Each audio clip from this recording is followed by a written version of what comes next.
so this time I did it very simply and very straightforward, and that's how I got the role. Well, yes, it was an audition, and it was only because of that one casting person having the sweetness of heart and the foresight and the understanding to know that I was capable of doing a better job. And it's very rare, because it's usually like, you know, next, next, next. So I'm glad you reminded me of Joyce. I'll give her a call and see how she's doing and thank her. Thank her for us. For us, Yeah, because I mean, truly, Elliot still is one of my favorite roles I've ever played, just because there was so much texture to it and such an interesting style of the show and everything. And the funny thing about that scene with Ron, and some of you may have heard this, but I had always, through the whole few seasons, a couple of seasons, whatever it was that I was on the show, really wanted to work with him. You know, actors tend to do that. It's like if you're an athlete or something, you kind of want competition that makes you stretch your game. You know, and competition not in the sense of vying for who's better or I want more, but just sort of that energy of working with somebody who's really good. And Ron's really good. And I mean, I literally, when I read the script, it's yes. We had the whole scene together. We talk to each other. We relate to each other. Actually, we had two scenes together. One, a brief one by a merry-go-round, I remember, we shot in Griffith Park, and then that last one by a boat, where I took the bullet for him. And they were both, well, the first one, the merry-go-round, for some reason, it was a brief scene, and for some reason, because of the merry-go-round, so it was brief, and he was kind of moving by me, and it wasn't much of a scene, really. And it was kind of very unsatisfying. But so then when I read the scene by the boat, I thought, oh, this is fabulous. And Kyle's had written a really good scene, because after all, taking the bullet, he's got to send me up to go subterranean and be, you know, rubies with him. Or cavies or whatever.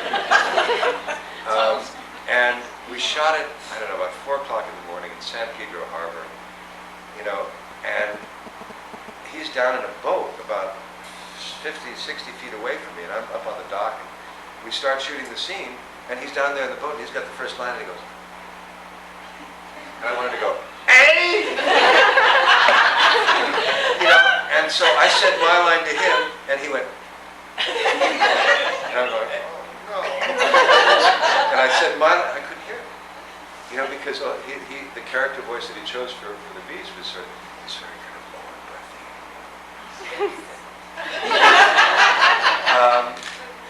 And I didn't hear, we played the whole scene, I didn't hear one word. And then they canceled the series. Go big. Any? Next, We yeah. have time. What was it like working with One more. Pardon me? What was it like working with Linda Hamilton? Well, Linda was Linda.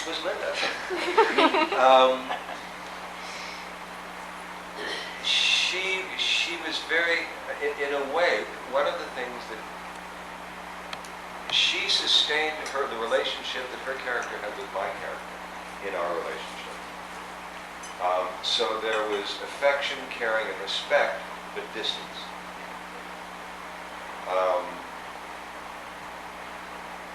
Which was sort of foreign to me, because even though I understand that with actors, I've been doing it for so long. I mean, you know, the director says cut, and I'm me again. You know, it's not like I come home and if I'm playing a wife beater, you know, knock Kate around, kick my ass.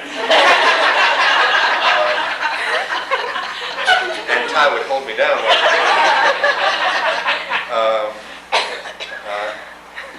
You know, she was very, very good. It was difficult for me because I really wanted her to like me more, to be honest, and wanted more affection and more warmth and more. But it just that she was who she is. She's got a fine set of lips, though. Now, what's the schedule? And I mean, Well, she just literally sort of aims me, and I go. Well, let's leave it like this. We can, if you want to go a little On bit. fine set of lips. Yes.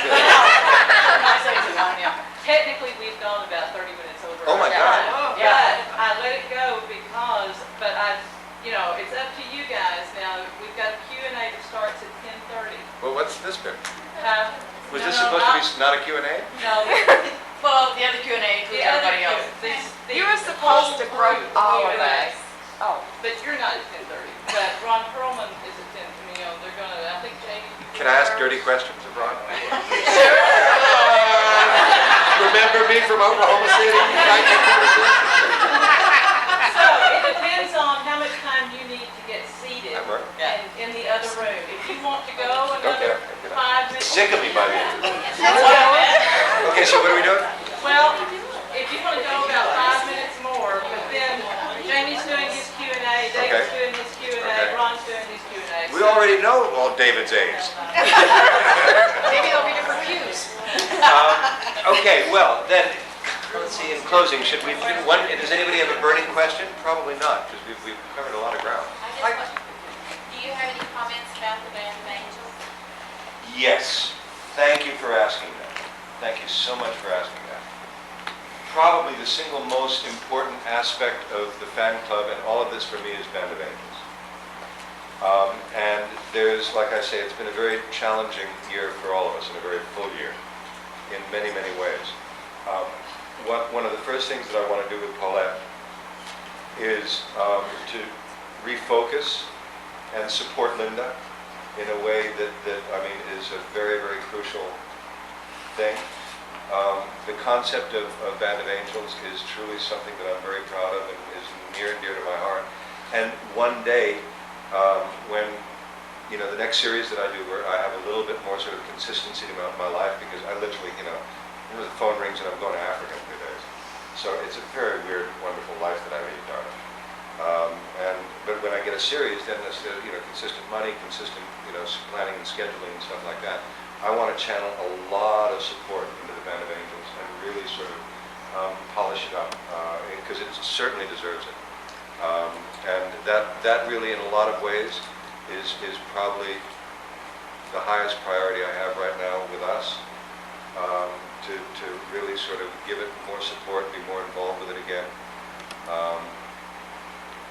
And my lack of, it's not that I became uninvolved, I think that everybody just got a little overwhelmed this year, you know, and Paulette used a phrase last night that I love, you know, it's time for us to take back our lives. You know, that when you're kind of sort of careening down a hill, you know, at a certain point, oh, that's going to be a great picture.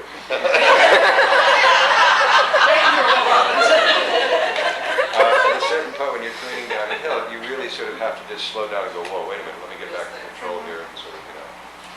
So thank you very, very much for bringing that up. I can't overemphasize how important that is to me, or how much of a priority it I talked with Linda just a few days before we Yeah. came through email, Yeah. but, you know, she's had some homes too. Well, And she really didn't know either where the standing was with Band of Angels. And so I was She needs- looking for some answers to take back to her maybe, but I'm sure Well, I'll you'll call be in her. contact. I'll call her and not only say the same, but walk my talk with her, because my understanding is that she could use a little support now too. Yeah. And she'll certainly get all of it from me, and the rest of us, I'm sure. Yeah. Okay, now let's go hear all the same answers again.